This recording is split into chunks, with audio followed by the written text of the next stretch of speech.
Okay, this video is for anyone who might be running into the same issue I am.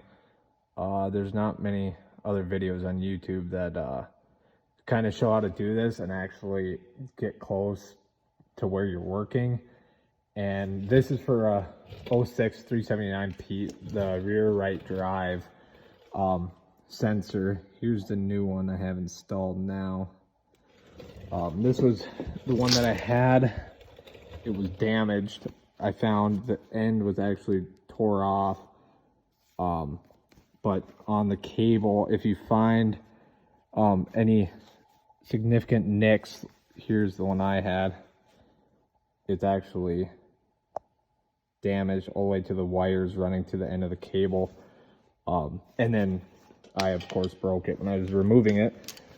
But if you find that you have a damaged wire and you need to replace it, this is how I found out to do it without removing the brake pads. With the old one, I got in and I was able to push the sensor back about a third of the way in. And once you have this part of the sensor sticking out far enough, you can grab a channel lock or a pliers and you can start rotating the sensor until it gets loose enough where you can push it out.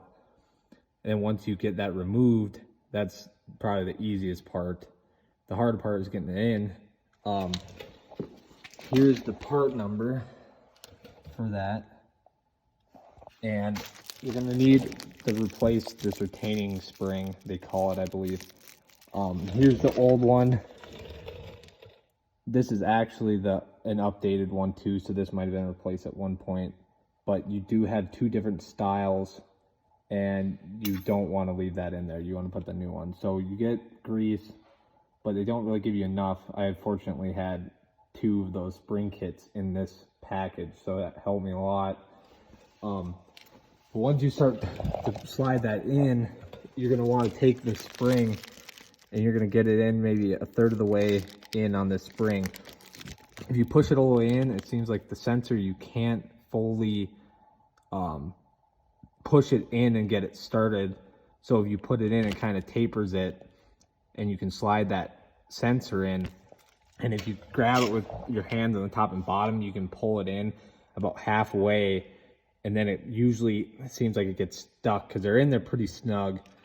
So I had taken a pry bar, and you want to be very careful because you don't want to hit these, they'll damage the back end of them. But I was able to come in from the back and push and start it, and then come up from above and push it in until I got it fully seated. And then you're gonna want it to be all the way against that ring because I believe these are a contact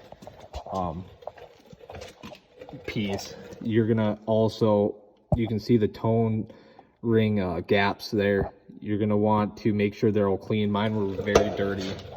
So if you clean those out, I mean, you're already in here working on it, you might as well do it the right way the first time and not have to come mess with it later. So I would make sure that's all clean. And if you do need any more grease, I just use some dielectric grease, but you can use some high temp grease for it. But I think dielectric grease will work just fine to get it slid in there. It's not going to hurt anything. You just need something that doesn't damage the sensor as it's going in, which is a very tight fit, so you got to watch out for that. But yeah, that's all I have. If this helped you out, like it and let me know if you guys want more videos like this, because I found out this was very hard to find any good video on how to do it for this style sensor.